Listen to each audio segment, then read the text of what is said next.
now we can talk about real stuff. Yeah, this viral clip between Rand Paul and Tim Pool happened on Friday, and there were a lot of really dumb responses to it. And I'll tell you why I cared about it so much. Not that I'm, so mad at all these people or whatever. I'll tell you some of the reasoning behind that. It got me looking into Social Security and then Medicare and then some of our finances. And as many of you might know, the Social Security Trust Fund runs out of money right now, projected to run out of money in 2033 will be the last year it has money to fund those deficits. So that's going to be bad when that happens. First off, something will have to change. Something will have to change. We'll just print money, man. Well, that will be one of the things that will have to change. In fact, they'll have to amend the Social Security Act for Social Security to receive money from outside sources. So that could be one of the things that change. Then I didn't realize that the Medicare Trust Fund with quotes around it, they've got two separate ones. One's for hospital and one's for like outpatient stuff. That big one, the hospital one, is supposed to also be depleted around 2033, maybe 2035. And so we're going to be dealing with the deficits on Medicare or decreasing the benefits at that time as well. And so that's also interesting. And also, but everybody should be on a single Medicare payer system. Yes. So it's, yeah.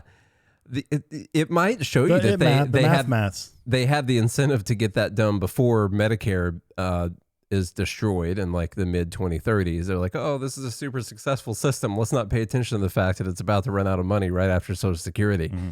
Because then it's going to be tough to be advertising Medicare for all after that. The other like another random tidbit, because I was looking at how much money we're spending, how much money we're taxing, stuff like that. Also in 2033, this is just a random fact. We will end up borrowing more money for the deficit than we collect in income taxes projected right now for 2033. That idea stemmed to my head because I saw someone talk about, why are we taxing people anyway when we're just printing money? I was like, well, wouldn't it be interesting to know what is the projected date right now that we're actually going to be printing or borrowing more money than we're collecting from the income tax? And that's also around 2033. It just happens to be, So you're writing a book called 2033. It's like your doomsday scenario for the U.S. government is occurring roughly 2033 you have right like now. A month and a date yet? Or not yet, no. You're still calculating? As some people in the group are saying, it's probably going to be before that when this happens. Just pick July 4th, 2033. That's it, yeah. No reason. Be good for Independence Day. That's what we got.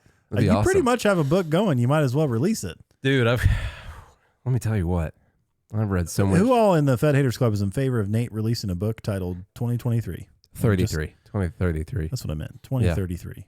Yeah. And I think it could be wildly successful, man. I mean, you could be the you could be the economic Paul Ehrlich of our times.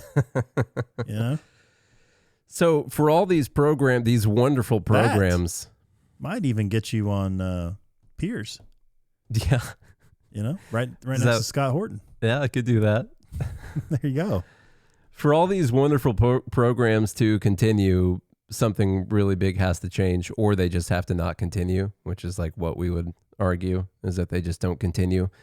The biggest thing that we would push for would be being able to opt out of Social Security. First off, that's like one of the only ways that you can actually save the program is by getting people off of it. And so we'll talk about that a little bit later. By the way, do you know how much that would help small business owners? It'd be nice. They have to pay that extra 15%. You pay the whole thing. Yep. That would be huge for small business owners. I'm going to show you this 2-minute clip between Rand Paul and Tim Pool, and then show you some of the responses, and then we'll talk about it after that. Here's this clip. I don't know how you're so calm about it all the time. I mean, obviously, as I mentioned, you are one of the leading adversaries of the mass spending. Whenever there's an issue of them trying to spend more money than we can, it is you it's calling out, and obviously we have Thomas Massey. And before that, it was your dad. But we're on a train that's not going to stop. We know about the Social Security problem. We don't have enough young people. The Gen Alpha is estimated to be about 42 million people, and they're just beginning to enter the workforce at about 16 years old. We are not going to have enough taxpayers to fund Social Security. So just run a collision course. I don't know. What do we do? Well, with Social Security, you're going to have to start receiving it at a later age, and I've said the age has to go to 70. In the early 1980s, wow. we went from 65 to 67 over about a 20-year period. It's not pleasant news to tell you, but it's the only thing you can do. Now, you could also raise Social Security taxes dramatically. Right now, you pay 15%. You pay 7.5%, and your employer pays 7.5%, but really, you pay 15%. Yeah. If you want to pay 25%, you can keep Social Security the way it is. If you want to pay 25% of your check to Social Security. But most people, when you tell them that, and most politicians say, well, gosh, that'd be devastating on the working guy to have a 25% tax on everybody. Then the Democrats say, let's just tax the rich people, which is their answer to everything. But they don't realize that we already tax the heck out of rich people. Rich people pay most of the taxes. The income tax, the top 1% pays like. All right, so that's the bulk of the part about Social Security that people apparently got really upset about. I didn't hear anything too insane in his proposals there. He just kind of laid out what exactly we're going to have to do. I promise I'll get to why this is so important. If you want to keep Social Security. If you want to keep it. Yeah. Yeah. Which most people, like, as far as programs go that the federal government has, Social Security is probably like the most popular one. And that's because they've been stealing your money. Yeah. Promising that you'll get it back one day. Yes. And then you held up your end of the bargain. You're like, worked 48 years, been paying into this system all my life. Didn't save a dime because you guys said you were going to give me money that I was paying in. And and then all of a sudden you're saying, well, I'm about to turn 67, whatever it is. And now you're saying I got to wait 3 more years. I could be dead by then. Could be dead by then. Well, that's the point. We wouldn't have to pay you out. Yeah, that's why they made COVID. Let's see here. Right now, let's see, 2025 fiscal year to date, 2025, all these projections here, what it's looking like, it's going to be almost $1.6 trillion for Social Security is what we spent for fiscal year 2025. 23% of the total budget went out to Social Security. All the income taxes. It's a big amount. Now it's it is, but I'll tell you, after all the reading that I did on Social Security over the weekend, this is like a pretty enclosed system, meaning up until 2021, even though it was a large part of our budget, it was funded by the payroll taxes that people were paying. Like that, it was just funded by that. They have not been taking from. It was in a lockbox. The general, a lockbox, exactly. Not been taking from the general funds to pay Social Security. In fact, they actually can't do that. They'll have to amend the Social Security Act to even be able to do that. And so those taxes get paid into the Social Security Administration, and then they've been able to pay that. And when that officially changed was in 2021. A lot of things changed in 2021, but it had been projected it was going to change at that time anyway, and we'd have to start using the trust fund.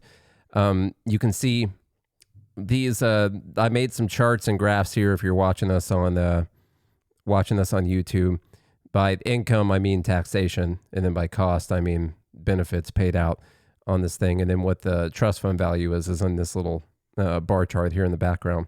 And so green, you can see what people are paying in. Red, you can see what's going out. As people are paying in more than what was paying out, the trust fund is increasing. So you can think of that like a savings account-ish if you want to. And then right around 2020, 2021, things started getting weird, and we started paying out more than we were taking in. And the trust fund that had been getting built up since Social Security was started in like 1935, the trust fund that had been saving up since then has we started pulling from it in 2021, and it's going to be like fully depleted by 2033. We took all those years to save up a little less than $3 trillion in a trust fund. And then it's going to take us about 12 to 13 years to just fully use all of that money. After it took us like 85 years to save it up. Great. So looks great. That's where we're looking right now. So what are you saying? People need to start prepping? Well, I mean, is this going to be like in your prepper book, 2033? If nothing changes, like if they don't make any changes to the laws or whatever, what's actually going to happen is they just have to cut all the payouts to down to like 77% of what they're currently projected to be paying. Which, by the way, the payouts are massive. Yeah. Yeah, so much money. It's $23,000 a year is the average payout, and so they'll have to pay out 77% of that. Now, you'll get your $898 a month. Interestingly enough, I didn't realize when it was first started, they first started doing payouts in 1940. In 2024 adjusted dollars, the recipients were getting $6,000 in 2024 dollars. So that's inflation adjusted money. They were paying out $6,000 a person, and now it's $23,000 is what we're paying per person. And so that's interesting. That truly, this is so far removed from what it was originally designed to be. It's like not even recognizable. Like whatever promise it is that they made to people in 1935, it was not this. It was not for any system that looks like this at all. Are you surprised? No, I'm not surprised whatsoever. Even down to like when they signed it, only like 60% of the workforce was even covered. 50 or 60% of the workforce was covered at that time. The first year they started doing payouts, there was only 200,000 people on Social Security. Out of like all the millions of people that were old, there were only 200,000 people that were getting Social Security payouts. And they were only getting, in today's dollars, $6,000 a year from the system. That's how much it has changed since then. We've got 70 million people getting payouts from it right now. And on average, it's a $23,000 payout. That's pretty big. And 96% of the workforce or something like that is counted now. And so several of them are dead. Yeah. We'll talk about that. For sure. Because I did find it interesting. I listened to a few clips of Elon Musk on Joe Rogan this weekend. And what I found interesting, though, is that it's not necessarily that they're getting Social Security benefits. They're not. It's the fact that they're getting other benefits from other government programs that if you were to mark them deceased in Social Security, that would have a downstream effect of them not having the ability to fraudulently receive payments from other parts. Programs because they all use the Social Security database, which is wrong, to determine whether or not that person should be able to receive benefits. So there's a pretty large fraud scheme happening. As he said, it sounds like they don't want to correct it really. CIA is probably using half those numbers. As he said it, the Social Security database is a source of truth for like every other thing in the system.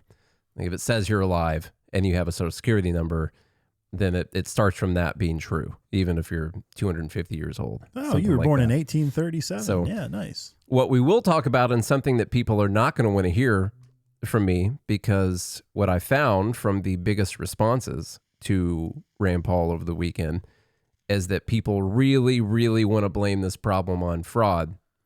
And what you just said is correct. They did find a bunch of numbers indicating that people were super old, but they never said that those people were receiving Social Security benefits. That has been like implied or, spun up into a whatever. There's from all definitely got to be from some the Doge illegals days that are receiving some Social Security benefits. Huh? There's definitely got to be some illegals that are receiving it because they have numbers and they shouldn't have them. They have numbers, but before you can get paid out, you had to have worked all those years, all those quarters of at a legal work status. You can have the numbers. What about disability? But if you Social weren't Security disability, now you're pushing the limits of my cramming for this test right now. I'm asking questions, you know? I'm not saying I know the answers. Social Security disability, I don't know the answer on that one. Well, let me tell you this real quick.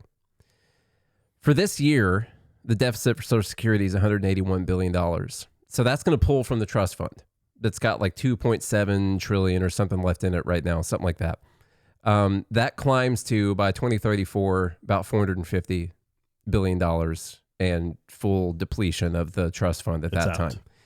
Now, going on from that time, in order to keep Social Security where people want it to be, which is where it is right now, you'll have to change the law for us to take out a new $500 billion of debt every year to fund that deficit every year. If we're not going to do it by like raising taxes or whatever, they'll probably do a combination of a lot of things. This is why we talk about, yes, our debt is 38 trillion, but we have unfunded liabilities, promises that we've made that probably exceed 200 trillion. It's a lot.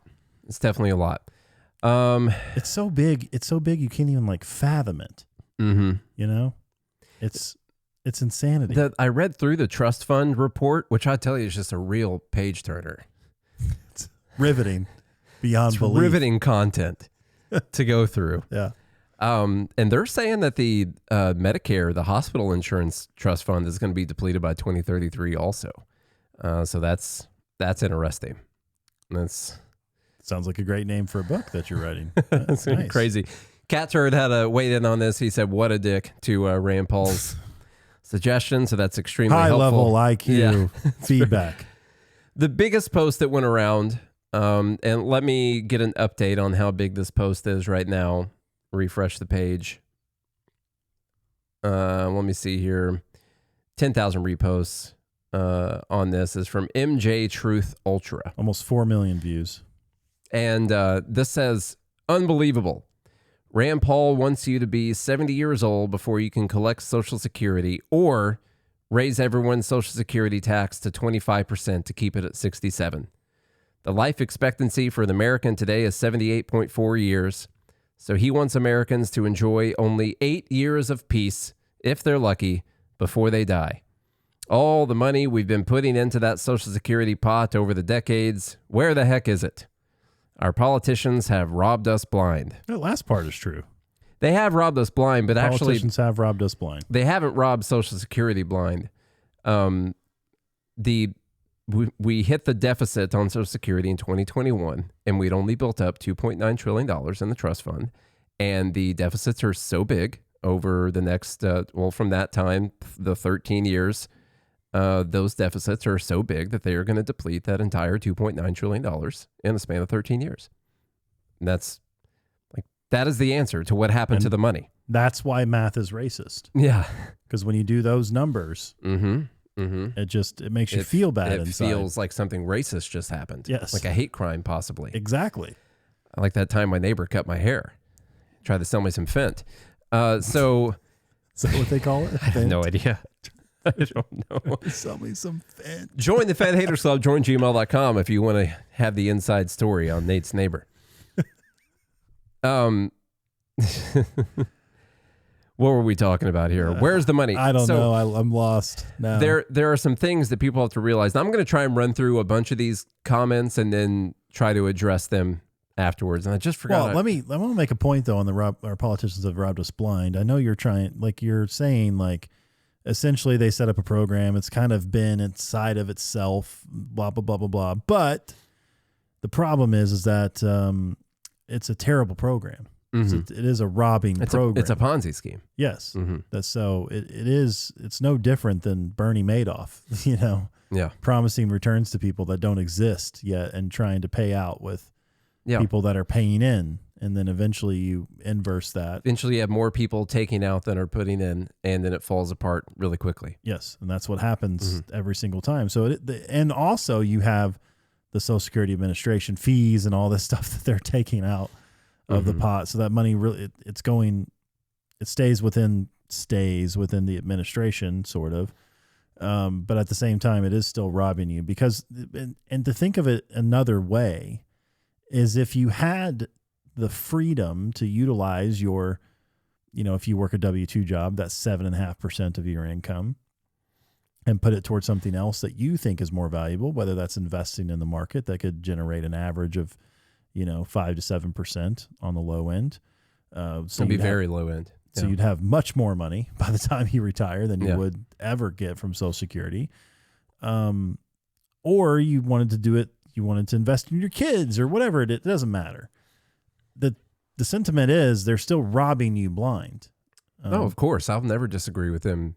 So I just want to say that part of the tweet is true, and I hope that's in the community notes. That is accurate. The community note on it was weird. It was like, oh, this was cut from a portion of a larger exchange, and there wasn't really a whole lot more context. It just sort of seemed like it got enough attention that it got a community note thrown on it. And so let me go through a few of the responses on this. And given the amount of research and reading that I did over the weekend, I want to try and set a few things straight. I want to try and even set a few things that we've said in the past straight. Don't say we there. Say I. Okay. Me. Set yourself set straight. Some of that straight as well. Clean your own room. And just to remind everyone, we're talking today from the standpoint of what would need to be done to keep the program going.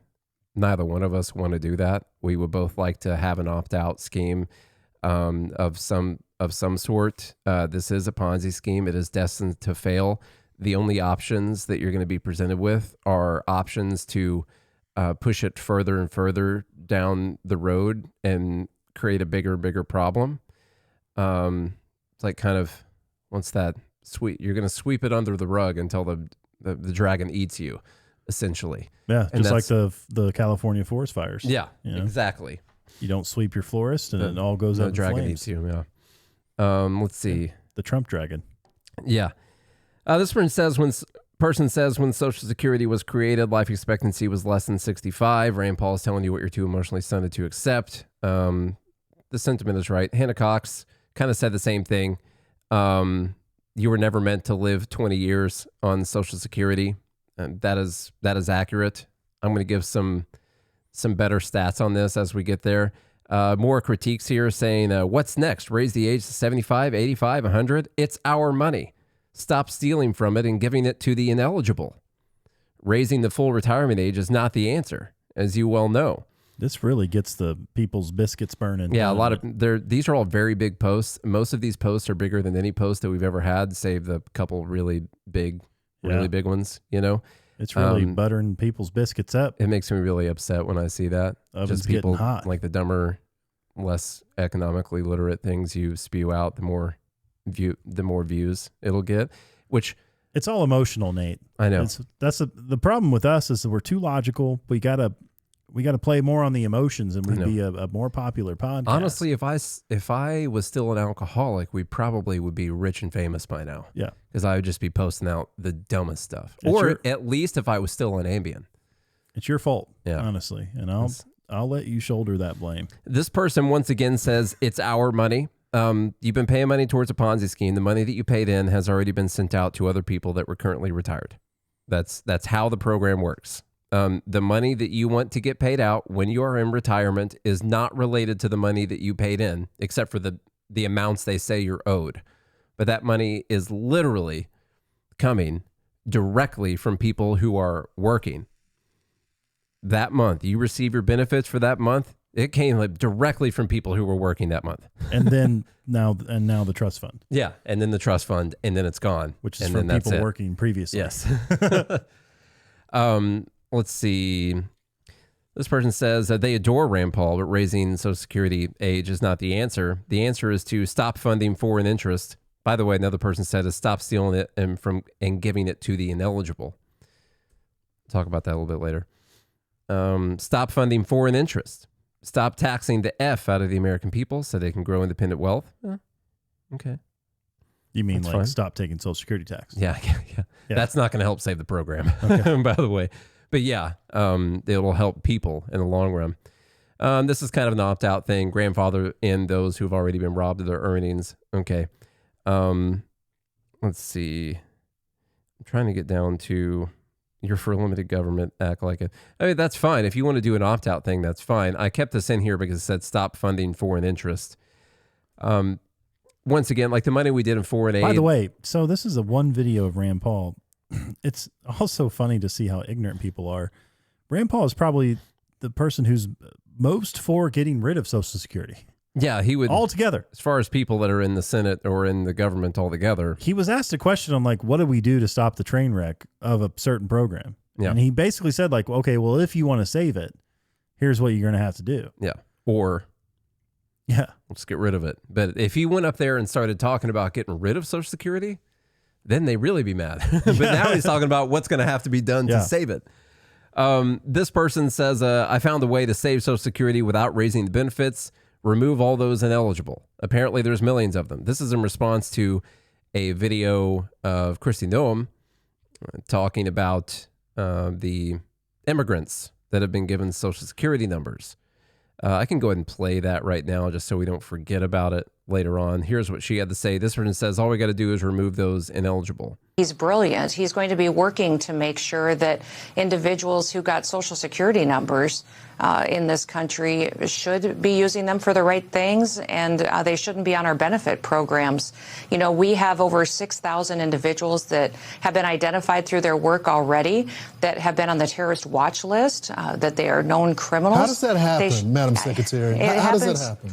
It happens when you put a train wreck like Joe Biden in the White House, and it's going to be a lot of work to clean it up. But just in the last 4.5 years, we've had over 9 million people get Social Security numbers that are not U.S. citizens. So they may be people who have some sort of legal status, but a lot of them are illegals that were given a Social Security number in just the last 4.5 years that we're going to have to figure out if they should be here, if they are here legally under a program. And if they are here illegally, then they certainly shouldn't be using that Social Security number to be on our programs, and they should be removed or given the opportunity to go home on their own. That's the one thing President Trump would like, is everybody to be given the opportunity. So that definitely gives people this kind of scapegoat. I think the immigration thing has become a little bit of a scapegoat when it comes to every single thing that's wrong in our society is because illegal immigrants came here. And SNAP, Social Security, like every single problem could be solved if we just got rid of illegal immigrants. In cases where illegal immigrants are getting taxpayer money, I agree with that. But it's often exaggerated or completely made up in many scenarios, as we'll maybe find out. As we will maybe find out. Let me see here. This person says,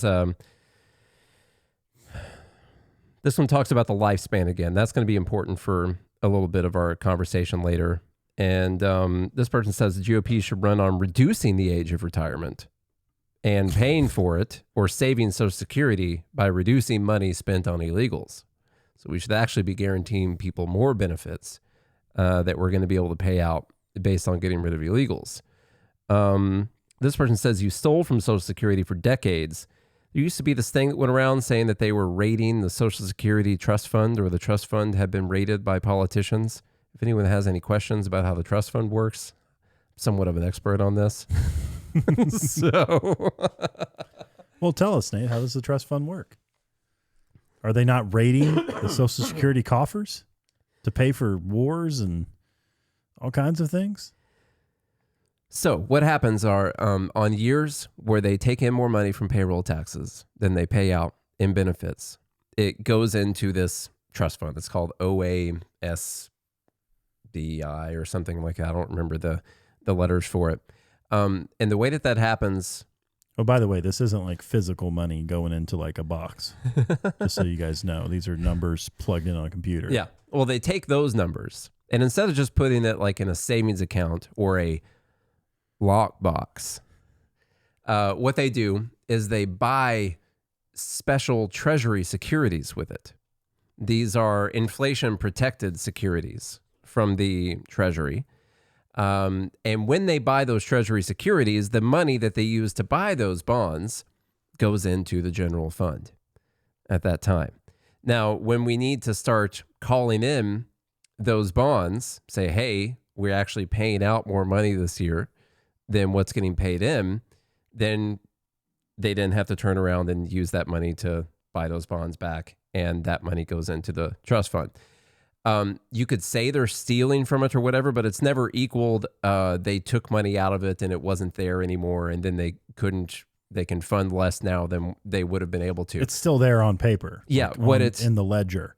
What it actually turns into is they buy those bonds, and then the government is essentially borrowing from the trust fund, getting money from that trust fund that they have to pay back to the trust fund with interest. So one of the things that the trust fund makes money on is interest on those bonds, which is what makes it more lucrative than if they would have just put that money into a savings account or buried it in the backyard of the Capitol, and locked it in a box at that time, is that they technically get interest. But of course, we're paying the interest on it. I find it so funny how the government can borrow from the government. Yeah. Well, it's like it's like that infinite banking thing. Oh, yeah. Where like they're borrowing from themselves, they pay themselves back interest, you know. Of course, we are doing all of that. They're doing all of that with our money. But there's not been a time where they grabbed this money out of the trust fund and then they spent it and they thought they were going to get their money back and they didn't get their money back. And it turns out the trust fund was depleted of these resources that it would have had to keep us sustained up until 2065 or something like that. So that has not been the case. What was that sound, do you think? Oh. Sorry. We thought maybe the roof was collapsing. No, the fireplace is on. Did so you I'm think that was scared. gonna? Yeah. I'm scared about like somebody setting the house on fire. Yeah. I think it's fine. Costco just immediately, just right off the bat. No, this chair is rated for fat people, by the way. So yeah. All right, there we got go. A fat person rated chair. The plumber came back, said you didn't tip him. That's a good one from Michael Scar in there. Well, Brittany's got it. Yeah. Okay. So anyhow, it's not that the trust fund was raided and there was money that was going to be there for Social Security that people were paying in. Most of the time, what happened was almost all of the money that was paid in to Social Security was immediately paid back out to beneficiaries. And there was a little bit extra to the tune of, over a span from roughly 1935 to 2021, they built up $2.9 trillion in IOUs, essentially. Source, trust me, bro. Yeah. Yes. And so over that entire time, that's what they built up. But the deficit is so big now on what's getting pulled back from that it's going to be depleted in 13 years. Probably sooner than that, actually, is what's going to happen. Let's see here. Once again, they're talking about the lifespan, people having to work until they're 70. People shouldn't have to work themselves to death. I don't care. I don't like the word should when it comes to just get rid of it. Policy. Just the word in and of itself. Should we? Yeah. Should is not a word you should use when you're talking about economic policy. My grandpa used to say shoulda, woulda, coulda. Yeah. You know? I should have done that. Shoulda, woulda, coulda. This person says, sorry, folks, this is solvable. Let's look at the numbers after the fraud is gone and the deregulation kicks in. Paul's literally trying to burn the country to the ground. This whole thing's actually Rand Paul's fault when you think about it. Yeah. This person also says, you save it by removing the people who aren't eligible to receive it. Thank you for your attention to this matter. Okay, that's what we got. All right, so I want to make sure that we go through the right things here. I forgot to make this pretty, so I took it off the screen. I typed it out earlier, forgot to make it pretty. I realized I'm so off center. So the claims, well, for this one, it's not so much for the other one. Yeah. Don't worry, I'll move back and forth. So the things that we just heard from all of those are that there are too many illegals taking Social Security. So there's a lot of fraud. One of the issues is that we spent too much money on foreign aid, which is not involved in it. We don't take money from the general fund to use for Social Security in the first place. It gets funded directly from payroll taxes or from the trust fund. No.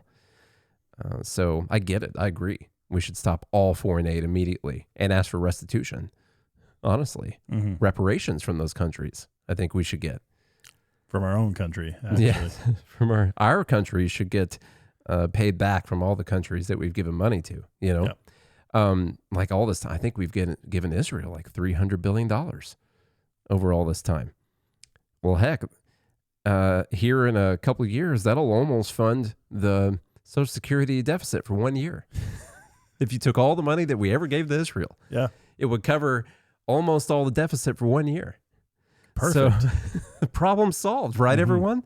No, that's not what the problem is. Social Security was meant to help people only for a couple of years. Someone mentioned that. Life expectancy is like 78, so people only have 6 to 8 years of retirement if Rand's plan happens. So I want to go through a few of these things.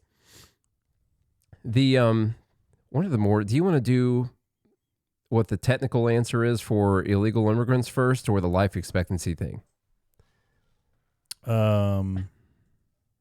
Immigrants. Well, okay. So we're going to go to this. Why'd you ask me if you already well, had I had a plan? It there. I'm just not excited to talk about it, because when you talk about whether or not there's a lot of fraud or a lot of illegal immigrants, it's super easy to just say, well, yeah, that's what they say. Of course, that's what they would say. Why wouldn't they say anything other than that? The thing I was going to tell you, what bothers me about the whole conversation and all these responses, just like with the SNAP conversation last week, is that right now, everyone is looking for a reason other than what the cold hard truth of the matter is. Like, we spend way more money than we take in. We've promised way too much money to people. We set up a Ponzi scheme that was destined to fail from the time that it was created. Well, here's an easier answer, though. Let's just say they're right. Okay, get illegals. Get the 9 million illegals off Social Security that are robbing Social Security blind. Yeah. Okay, we'll continue down the same path. Which, by the way, those 9 million that came in over the last 4 years, they're not going to be receiving Social Security if they are in fact going to. I know they're not. For like another 30 years. Let's just cede that argument to them. Yeah. Okay, let's just cede that. Let's just say we just keep down the same path. We get rid of all the fraud. We don't even let the government steal from the coffers anymore. Just keep the whole thing going. Just everything they say everything that they're right. saying. I got you. Okay, then Social Security lasts till what? 2040? The illegal. So if 2045? If it were 9 million, here's my point. My point is it's still going to break. Oh yeah. Because the real problem is that people aren't having enough kids to fund the Ponzi scheme. Yeah, that's the actual problem. You got to have more people. Now, you can kick the can down the road, let's say, until some of these people get their benefits and they die, and so they're happy. It's like, oh, well, you saved Social Security till I died. For me. But till when? Till when? Yeah. The Ponzi scheme is going to break. It will break. It seems as if people in younger generations are not having as many kids as the ones before them. And so it's just going to keep getting worse, and it's going to exacerbate over time. So you get what, another 20 years? Take care of all the fraud. Everything you're saying is right, which it isn't. It's wrong. But we're just going to cede that argument. It's only going to last another 10, 15 years. Let's say 20 at the most. Yeah. Okay, so now we're to 2045. We've made it to 2045. All right, and all you people that are mad, you're in your 40s and 50s now, so you'll be 60 or 70, and we're going to have the same problem. Yeah, only it'll be like a lot bigger, and we'll be in a lot worse financial situation by then. So you still have to face. You have to face the truth. Ironically, one of the solutions people have pointed out to this, like if you wanted to keep funding your Ponzi scheme, but people weren't having enough children, what would you want to do? Incentivize people to have children. Well, that's one of them. The other thing is you would bring in a lot of working age immigrants, because many of them are going to pay in the Social Security. If they're illegal, technically, I hate this, I'm going to say this and you're not going to believe me. If they're illegal, there are tons and tons of ways that they are not able to get Social Security. But if they are, but they will pay in using their taxpayer identification number, whatever it is. They'll pay FICA taxes. Now, if they're working under the table the whole time, then that's one thing. But if people come in that are working age and they're working at a job, they're actually going to be paying into the system. And that is a way to get around the whole people aren't having enough kids.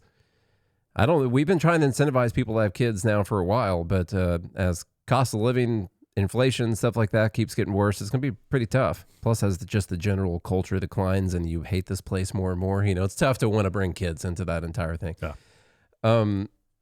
So there's a lot of resources on whether or not people are able to get these benefits. At the most, what they're saying right now is that $4 to $5 billion goes out in fraudulent payments every year. And you could just say that you don't believe that it's likely a whole lot more than that, and that might be the case. A lot of people's opinions on this were skewed by all the Doge stuff and Elon Musk posting about all these people that were super old or whatever, and all these numbers that went out to people. They never claimed in that, Musk never claimed in that people were actually getting paid Social Security, only that the numbers existed, something that Charlie brought up earlier.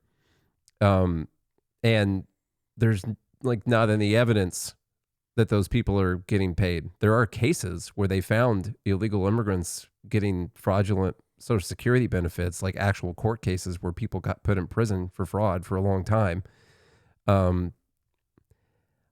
Any claim to the matter that it's just going to a bunch of illegal immigrants is not based on any evidence presented by anyone.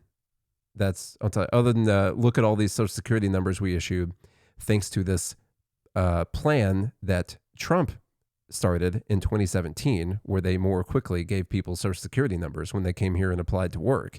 That's where all those numbers came from, by the way, from a plan that Trump started in 2017. So that's another thing. The thing that really bothers me here is that people are going to pretend that these issues are the problem, just like with SNAP and all that.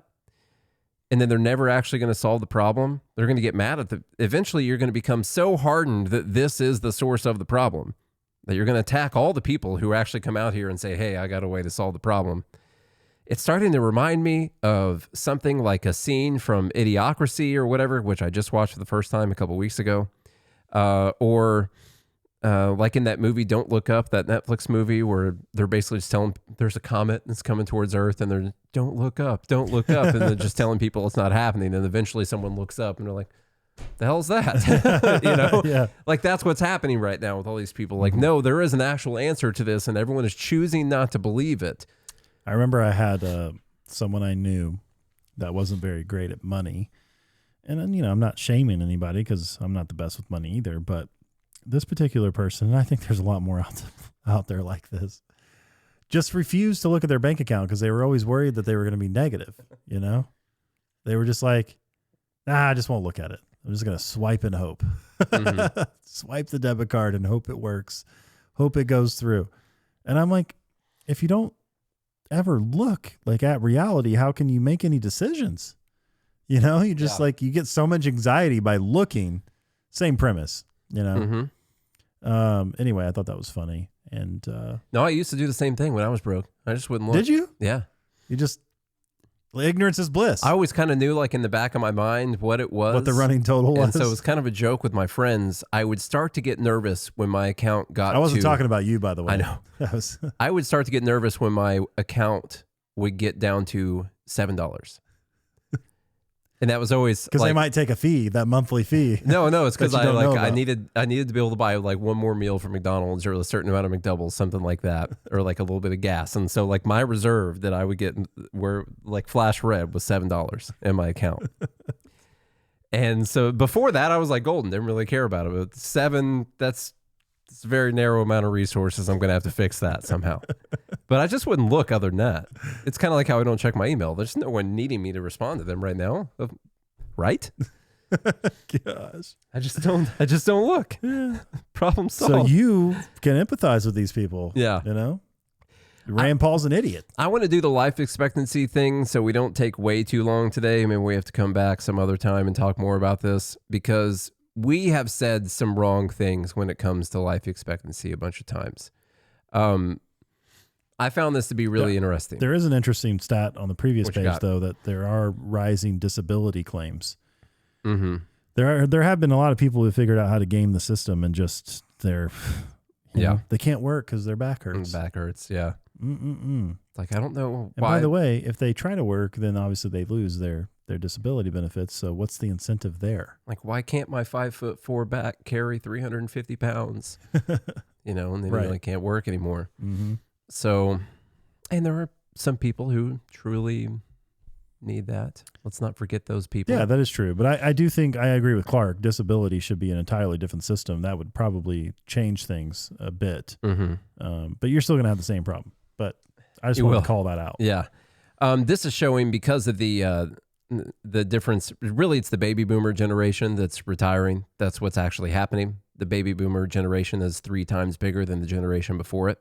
And so our Ponzi scheme, probably a lot of those people probably died in World War II, something like that. So the Ponzi scheme is starting to fall apart because this generation that's 3 times bigger than the one before it, well, they were working for a long time and they were paying that smaller generation. And also Gen X and some of the older millennials, they were paying towards that, what they call the silent generation, for a long time. And that worked. You had so many more workers paying in. The ratio was actually 5 to 1. And now it's supposed to be at 2.3 to 1 by the time this fund runs out. And that the math on your Ponzi scheme is starting to fall apart now. That's what's happening. Yeah. By the way, I say this disability, I'll tell a personal story here. A quick one. I say this as I got nothing but time. You do whatever you want to do. I say this as my dad is on Social Security disability. Now he has lost both of his legs, but let's be truthful. How are we going to find them? The truth of the matter is the reason why my dad has lost his legs is because he has diabetes, but he has type 2 diabetes, which is onset of his own poor life choices. Now, why should anyone be in America be responsible for my dad making poor life choices? I don't believe they should. This is my own dad, and I love him to death. If anything, it's your after it being his responsibility, it's your responsibility. Yeah, it should be family, or church or whatever. Like, I'm not trying to shame anybody here. Just you, not the other two.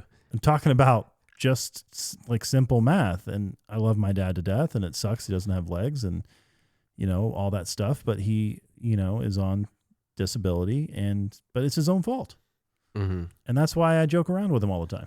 It's like, you at least deserve that. He ended up in life because of decisions that he made, and he had more than enough warning signs all throughout his life. Doctors being like, look, you need to get your weight under control. He had several Costco's, I think, in his group chat saying, hey, let's get these things under control. Maybe we shouldn't eat 4 double cheeseburgers and a large chocolate shake for dinner. Mm-hmm. Or snack, Yeah. Maybe we should reduce our sugar intake. We're having a little trouble here. And I think unfortunately, there's a large majority of Americans, because most people are obese now, who are making decisions that then the rest of the people have to pay for. And I think that is quite unfair. It is unfair. Slavery. Mm-hmm. If I've ever heard of it. And I wonder what decisions people would make if they didn't have that assumption that people were just going to take care of them when they made those. Imagine that, not that some people wouldn't be in a terrible circumstance or whatever, but going through your life knowing that at the end of the day, there's going to be a safety net to take care of your poor decisions, to me, creates a moral hazard where if you were going through life and you're like, hey, I ain't going to be anyone there to take care of me except for my kids or whatever. And so I didn't treat them very well. So I better be a better parent first off. Maybe I'll even have more kids because that'll be important because no one else is going to take care of me. And I got to make good financial and health choices because there's not going to be any safety net towards the end. I think it's overall, called personal responsibility. It's like that's the moral thing to do, and it would probably have the better outcome at the end of the day, truly. Not only for society, but yourself. Mm-hmm. You take care of yourself and your family, and then the rest of society works out. I want to talk about the life expectancy thing because it's something we have said incorrectly many times. As someone there said, well, life expectancy was so short at the time of Social Security, they really only expected you. Actually, life expectancy was 2 years less than the age that you would come in. It was like 63 at that time. But there is a proper way of talking about life expectancy. As I think I mentioned maybe on Friday's show and probably on Thursday's show too, the deaths of newborns, infant deaths, things like that, heavily weigh down what the average life expectancy is. So when we talk about the life expectancy being 50 years old, it does not mean that if you were 50, you were like an old person that everyone was sort of like shocking. How did that happen? That's crazy. It just meant that on average throughout that population, taking into account the amount of infants that also died, the number was heavily weighted down because of so many young people dying. Okay. So the proper way to look at it is the life expectancy at the age 65, meaning if you made it to the age of 65, how long are you expected to last? Because at that point, you've made it through the wars and the diseases and all that stuff, and you've made it to the age of 65, all that stuff that took out all the young people and middle-aged people, and you made it to this point. How long are you expected to live? Well, the life expectancy for a 65-year-old when Social Security was inactive was actually 78. If you made it to 65. Okay. So at the point they did this, for the people who made it to 65, they were planning on it being, on average, 13 years of payments for people. That's what they were actually averaging out. 15 years for women. Yeah. So on average, averaging together the sexes, that's what they were looking at. So today, life expectancy at the age of 65 is like 84. So it has gone up by 6 years if you make it to the age of 65. And so now they're paying, like on average, the number's 18 and a half, 18.7 years, something like that. All right. But now it kicks in at 67, not 65 like it used to. And so they're paying like a few more years than they used to. That is true. But it's not wildly more than they used to. The big difference is the percentage of people that made it to 65. That's the really big one. Not that like if you made it 65, you're about to die in a couple of years. How many of the population made it there? And at the time that this was enacted, it was like 55% of the population made it to that age. And now it's like 90% of the population makes it to that age, to 65. So that's a big difference. If you were to do 13 years, like the way the program was enacted, life expectancy at that full retirement age, what you would actually do is you would kick in benefits at 70, like what Rand Paul is talking about. And you would still get the 13-year life expectancy that they had at that time. That's really what's happened here. So I did want to just clarify the way that we've talked about this. I have an interesting thing no one's talking about that I want to insert into this, another conundrum here. Since Roe v. Wade, the United States has aborted about 63 million children. Wow, it's a lot. How many of them would be paying into Social Security right now? Some of them. Yeah, that's more. If you assume a 95% survival rate into adulthood, you would have about 60 million surviving adults. About 90% of those would fall into the ages of 16 and 66 right now over the years. So that's an additional 54 million potential workers paying into the system. Mm-hmm. So what would that be? Let me see. Sorry, I was just trying to read through some of the comments in here. Yeah, that would definitely affect the population demographics for sure. If all those people would not have been aborted. Now, some of those, if you didn't have the option for having an abortion, maybe they would have been more careful about getting pregnant in the first place. So they might not have all been created, but you can assume a lot of them would have, and many of them would have lived, and many of them would be paying in towards the system still right now. Hate thinking about it that way because we're trying to properly construct a system that we don't think should exist. But that, yeah, it's a good point. That's one of the things right there.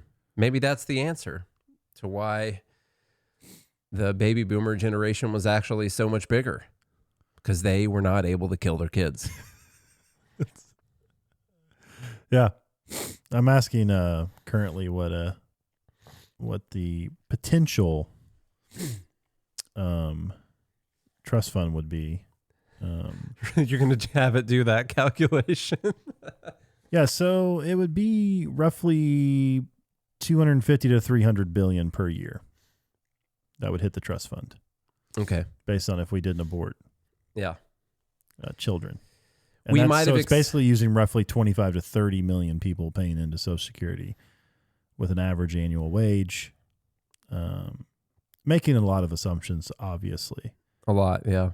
But yeah, an extra 250 to 300 billion per year that would hit the trust fund in 2025 numbers still doesn't make up for it by the time you hit 2028. Yeah, no, it might give us another 10, 15 year extension probably. Yeah. If that wouldn't have happened. I thought that was a fun little experiment. That's the crazy thing that I found through all the research I was doing this weekend was even most of the big proposals, like proposals that Bernie will throw out or any of these left, they're always like, oh, we got to tax the rich more. We got to, what we need to do is not pay rich people any of their Social Security benefits, even though they paid into the system. We're just not going to pay out any of those benefits, and that'll save some of that. And even those proposals extend the program by about 5 years, something like that. It's just kicking the can down the road. 5 to 10 at the maximum. It's all a measure for them. By the way, politicians only talk about these types of things to keep their jobs. Yeah. It's like, okay, if I can kick the can down the road for 5 more years, maybe I can get reelected to the Senate. They want it to eventually be someone else's problem. Yep. That is what they actually want. And that is still what the people in office right now want it to be, is someone else's problem. So I went through all the ways it's been expanded. We don't have to go through all that. That's not one of the things. They're paying out way more per person, inflation adjusted, than they used to, like a whole lot more. And on top of that, there's way more people that qualify legally for the program, So that's happening for sure. By the way, even though they're paying out way more, they're still hardly paying anything. Can you live on $25,000 a year in the United States? Be pretty tough. You can, but yeah, I guess it's possible. My God. Yeah. So the actual solutions here.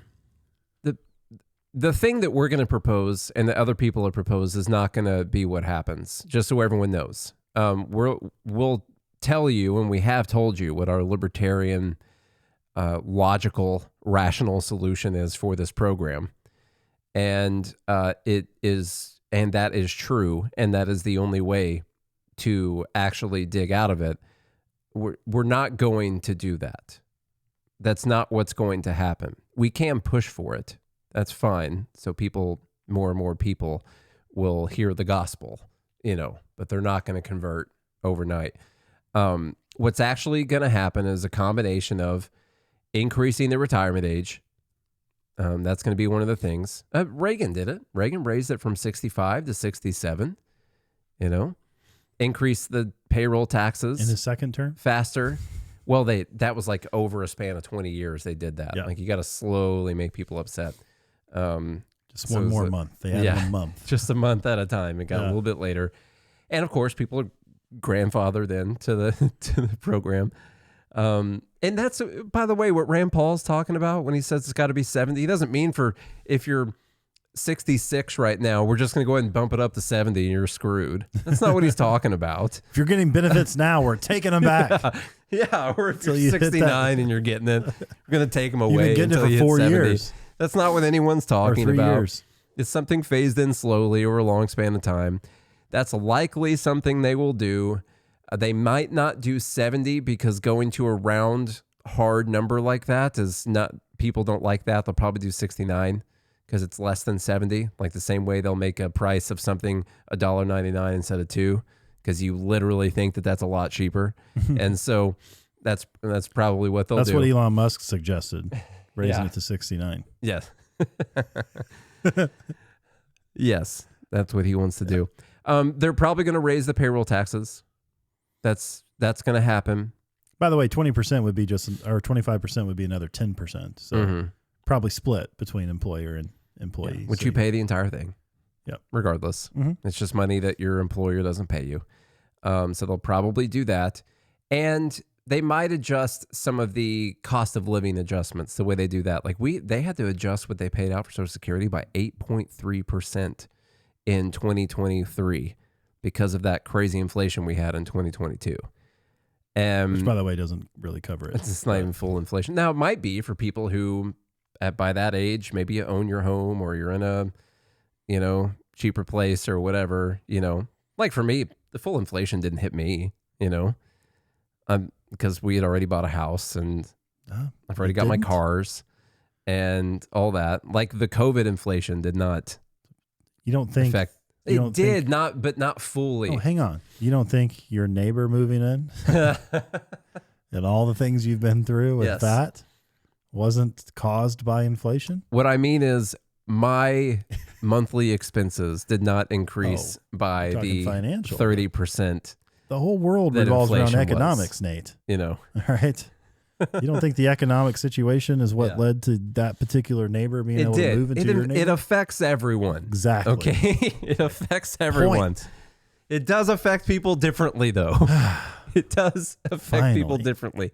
Some people worse than what the actual number is. I like this point you made back in March, which we've talked about before. But Nate crafted this wonderful tweet or post, whatever you want to say on X now. He says here, this random podcast account no one knows about called Good Morning Liberty says, is Social Security a good deal for Americans? A worker who earns, for simplicity, $60,000 per year for 35 years will pay about $300,000 towards Social Security. They will receive about $28,000 per year in retirement for a total of just over $500,000 if they live for 20 years. By the way, that's almost double the money you put in. If that same worker had invested privately into a managed fund like the S&P 500, they could retire with about $1.5 million and then receive about $75,000 per year for 20 years. So you would have at least triple the money, probably on the low end. And you're going to receive about triple the money per year for the same amount of time. Yeah. This is the bargain we have made in trusting the government with our retirement planning. Social Security is a scam. Thank you for your attention to this matter. That's the only thing you didn't put in there. I forgot that. Yeah. That's the actual answer. That's being able to opt out. That's ending this program, investing this privately. Heck, even if the trust fund would have just been going into the S&P 500, that would have been better. But then you have the government investing into what we're doing now. I know. So yeah, we're still doing it. But yeah, there's a lot of shady stuff that would happen with that. It would be much better for people. That's not what's going to happen. That is what people should still do on their own separately. This is the problem with lying, by the way. No one...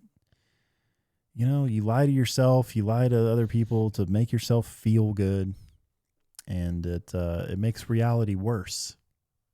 So, and the problem with lying here too, when it comes no one wants to face the truth. Like politicians, is that you don't want to face the truth. The people, the influencers, the people peddling this information to millions of people, they just want you to believe that all we need to do is support President Trump's immigration agenda. And it's going to solve SNAP, Medicare, Medicaid, Social Security, put a man on the moon. The entire fiscal cliff is going to be solved. Nothing is going to be wrong anymore after that. And there is probably some fraud, and there is definitely money going to people who are not citizens or who are here illegally that shouldn't be going to them. But it's nowhere near enough to dig us out of this. The people in the government and the people carrying water for them don't want you to realize how massive this problem is, where it's just a $2 trillion deficit every year. Like if you were to come up with all that fraud and all the money going to illegals and all that kind of stuff, you might be able to total it up, and let's just throw out a massive number like $500 billion. We're still at a $1.5 trillion deficit every year after that. And the amount we're paying in interest still goes up every year after that. And so they're trying to give you every little thing to look at and say, look over here, that's not them. And so don't help them with that. They spend too much money every year. That is the problem. That pay no attention to the man behind the curtain. It's the government's too big. They have to delete a whole mess of these programs. They got to stop fighting other people's wars and our own wars, or whatever you want to call them. And they got to spend less money. Let us keep more of our own money so we can make decisions with it. And if you make terrible decisions, that's on you. So, all right. Well, if you guys enjoyed that deep dive into Nathaniel Paul Ehrlich's brain, then look out for his book coming out later this year, I hope. Yeah, because maybe early next year. We just did about 5% of the information I had prepped up for today. So maybe Q1 of 2026. Q1? Yeah. 2026? You got AI now. You can write a book in 30 days. I ain't going to use no AI for a book. Oh, come on. Mm-mm. I'm not saying write the words for you, but I'm going to pay an illegal immigrant to write my book. Not using AI. Yeah. Under the table, because I don't want them to have to pay FICA taxes. Exactly. Yeah. Yeah, you do the math. Well, if you guys enjoyed that, share it around. Leave us a rating and review on Apple Podcasts and Spotify. Go to godhatesfeds.com or join gmail.com. Be part of the Fed Haters Club. Visit the links in the show notes to support the sponsors that support this show. If you do all of that, then Nate will be back again tomorrow. Hope you have a good day and a good morning, Liberty. Forgot about that.